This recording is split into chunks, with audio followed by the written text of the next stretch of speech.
All right, I promised another Zeraora V related deck. This time we're taking a look at Zeraora VSTAR. As always, Steuben here, and welcome back to the channel. And yeah, before we get rolling into this, don't forget to like, comment, and subscribe for more Pokemon TCG content, as well as whatever else I feel like freaking uploading sometimes. But yeah, anyways, excuse me, we're going to take a look at the V-Star, and we'll start with the V. We are playing the Promo V this time, 210 HP with Claw Slash and Thunderous Bolt. Claw Slash probably not going to happen too often, but Thunderous Bolt 2 Lightning and a colorless for 190. Next turn it can't attack, whatever. No big deal. It's got a 1 retreat cost, pretty solid. And then into the V-Star, this is where it gets pretty cool. Same attack cost for its attack, 270 HP though. 190 damage for Crushing Beat. You may discard a Stadium in play. But where it really shines is the V-Star power, Lightning Storm Star. Choose one of your opponent's Pokemon 4 times. You can pick the same Pokemon more than once. For every time you choose a Pokemon, do 60 damage to it. It's not affected by weakness or resistance. So for 4 energy, 3 lightning, and a colorless, you can just go 60, 60, 60, 60, whatever. This works really well with none other than, you guessed it, Sableye and Radiant Greninja. So we're playing this with a Lost Engine to be able to utilize those. And, you know, sort of like the Giratina match where you only play a 2-2 line. You've got access to the Zeraora V-Star when needed. You definitely need like a turn attachment, a Mirage Gate, and a Raihan play to make it happen. But it can happen. And, you know, there we go. Worst case scenario. This also trades better with Palkia as well. 190 times 2 is enough to KO. All that kind of stuff in a straight Palkia Intel deck. So keep that in mind. And of course, we'll move on into the Lost Engine. We've got 4 copies of Comfey for the flower selecting. Look at the top 2 cards. Put one in your hand, put one on the Lost Zone. Pretty straightforward. A lot of using that and pivoting. We've got 1 copy of Cramorant for the Spit Innocently. If you have 4 in the Lost Zone, you can attack for free. We've got 1 copy of Sableye for Lost Mine. 10 in the Lost Zone, put 12 damage counters wherever you want. So between Sableye and Zeraora, you're able to set up a big, huge multi-prize turns, and it's super awesome. To rock with the Sableye, of course, we've got the Radiant Greninja, discard a water energy, or just an energy in general. I just woke up recently. I'm not quite alive yet. And draw 2 cards with concealed cards, and then the attack Moonlight Shuriken for 2 water and a colorless, discard 2 energy, and then you can snipe 90 wherever you want. So yeah, definitely a lot of multi-prize potential with the V-Star and Sableye and Greninja, depending on how you sequence them and what your choices and your options end up being. Continuing on, we got a copy of Snorlax with Unfaced Fat to prevent opposing Sableyes from taking us out pretty much. And you got Thumping Snore 180 for 3, and it goes to sleep. But it's a big chonker. And the last Pokemon on the list is, of course, a Lumineon V to help you find a supporter when needed. So sort of similar, playing this to like a Giratina deck. So I have this built separately from the Giratina list that we profiled on the channel, which I'm still playing. I absolutely love it. I'm really enjoying that.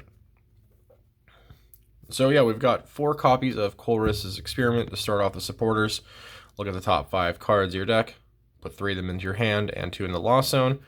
Really help you get to the magic numbers of 4, 7, and 10. We've got 2 copies of Raihan. This is a little bit different compared to your normal Lost Box, but you definitely do want to be able to play Raihan onto the Zeraora V-Star to make that turn happen. Get that extra energy from the discard pile. We're rocking a copy of Boss's Orders for your gusting effects. We've got 1 copy of Thornton here. I don't have a second Sableye to split between 2 decks. I have 2 copies total.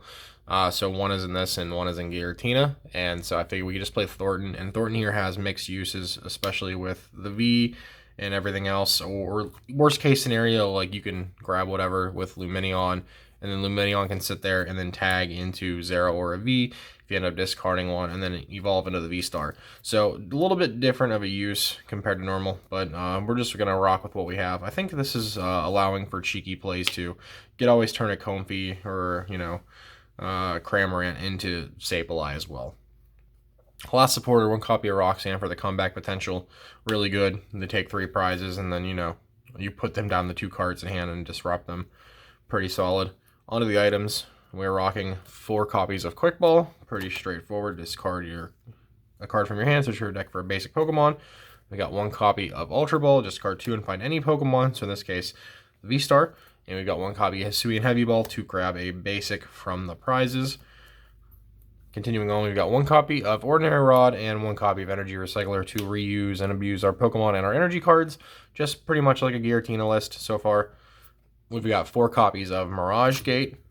This list is going to play Echoing Horn. A lot of people cut these from their Lost Box, but we are going to rock Echoing Horn here just because it's really good in the situations where Zeraora can come up and like, I can put a 2-prizer and I can hit it 3 times and put 60 here and take 3 prizes in 1 turn, or so on and so forth. So Echoing Horn really helps with the Zeraora math and numbers.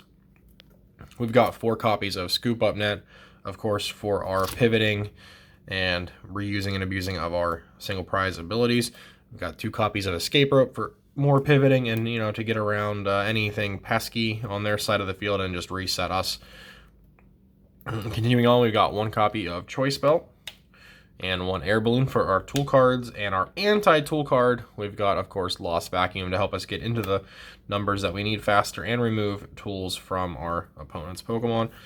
Or a Stadium card as well, so it's pretty solid. And speaking of Stadium, we've got 2 copies of Training Court in here to be able to grab energy from the discard pile to put it back into our hand to reuse for retreat, attacking, concealed cards, whatever. Alright, so we're going to play 2 copies of Capture Energy. For a while, I had these in Giratina and I took them out, and then now it makes sense here since you don't have to function with the Zeraora, and you're not actually eating your energy away, so the Capture Energy can make plenty of sense. We've got 5 copies of Basic Lightning to fulfill the Zeraora's needs. 4 copies of Water for the Greninja/Lumineon if you ever have to actually attack with it. And 2 copies of Psychic for the Sableye. But this is the list. Let me know what you think down below in the comments. Hopefully you enjoy it. It's it's a standard Lost Box V-Star deck like Giratina, but just with the flashiness and flair of Zeraora V-Star. If you want to go take a look at how we conquered the VMAX for Zeraora from that opening, go take a look. Link should be up in the iCard and all that nonsense as well. And so we'll move on to Deoxys V and V-Star here over the next couple of days / week, as well as a few other random uploads. We'll see what happens with SLC, and maybe there'll be something there that interests me to build and play test and profile. But yeah, let me know what you think down below. Of course, don't forget to check all the links out: Twitch, Twitter, the merch shop. Get the Blame Gazerbee merch. Use code Blame Gazerbee for 10% off if you're a fan of the Gust of One podcast. I appreciate that. Rock the logos and all that nonsense. But yeah, that'll do it for me. I'll see y'all in the next one. Take it easy. Peace out.